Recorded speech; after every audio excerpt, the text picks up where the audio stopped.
In today's video, I'm going to show you exactly how to filter notes with Obsidian Bases so you can quickly surface the information that matters most from your collections.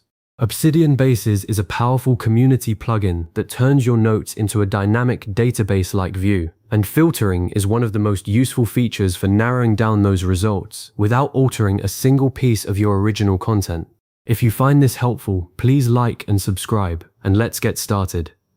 First, go ahead and launch Obsidian on your computer. Give it a moment to fully load and sync your vaults. Once you're in, open the vault that contains the base you've set up. Now locate the specific base you want to work with. This is the database view you've created from a folder of notes. Open that base and take a quick look at the notes currently displayed. You'll likely see everything from that folder, which is perfect for our starting point. Before we dive into filtering, it's worth remembering that filtering works best when your notes have well-defined properties like status, priority, tags, category, or due date. Consistency is key here. If you use the same property names across your notes, your filters will be much more accurate.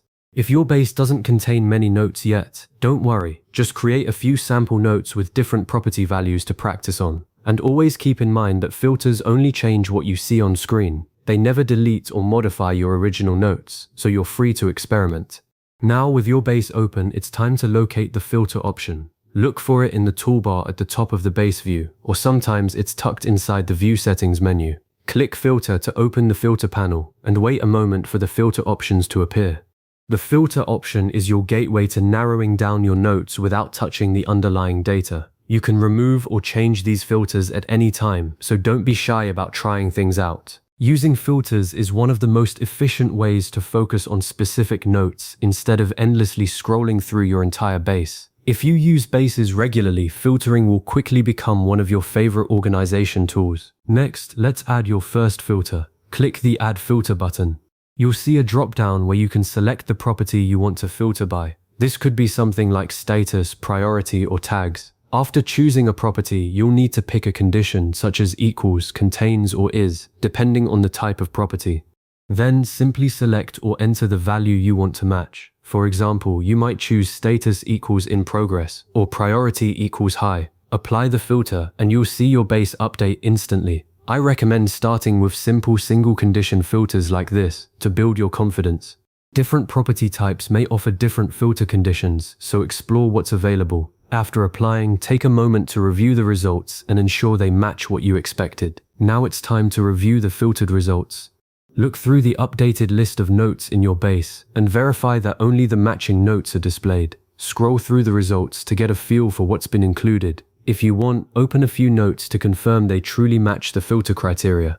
Remember, notes that don't match the filter are simply hidden from view. They haven't been deleted or altered in any way. If no notes appear at all, double-check your filter value for spelling or formatting errors. Filtering is a safe way to quickly focus on the information that's most important at any given moment. Let's add more depth by adding additional filters. Click Add Filter again and choose another property. For instance, if your first filter was status equals in progress, you might add a second filter for priority equals high. Select the condition, enter or choose the value, and apply the new filter. Review the updated results to see how the combination narrows your notes even further. Multiple filters allow you to get very specific, but be careful. Adding too many can hide more notes than you intend. If you're not seeing the results you expect, remove filters one at a time to troubleshoot. Combining filters is especially useful for managing larger collections of notes, so don't hesitate to experiment. At some point, you'll want to modify or remove a filter. Open the filter panel again and locate the filter you want to change. You can edit the property, condition, or value directly. To remove it completely, simply click the Remove or Delete option next to that filter. The base will update immediately, restoring any hidden notes that now match. You can adjust filters anytime without affecting your notes at all. I encourage you to experiment with different filter combinations to find the layout that best supports your workflow. Regularly updating your filters helps you stay focused on current tasks and priorities. Finally, I want you to continue using filters as your collection grows. Keep creating additional notes in your source folder and be diligent about adding consistent properties to each one. Return to your base often and apply different filters to organize your information in fresh ways. Filters are ideal for finding overdue tasks, active projects, completed work, or notes with specific tags. If you find yourself frequently working with certain views, save them for quick access. As your note collection expands, filtering becomes one of the fastest ways to locate exactly what you need. You can also combine filtering with sorting to organize your notes even more effectively. Always remember that filters only affect the current view, so your original notes remain safe and unchanged. By using filters in Obsidian Bases, you can quickly narrow down large collections of notes and focus on the information that matters most. Whether you're managing projects, tracking tasks, organizing research, or maintaining a knowledge base, filters help you find exactly what you need while keeping your notes organized and easy to navigate. If you enjoyed this tutorial, please consider saving the video or revisiting these steps whenever you need a refresher. Thanks for watching, and I'll see you in the next one.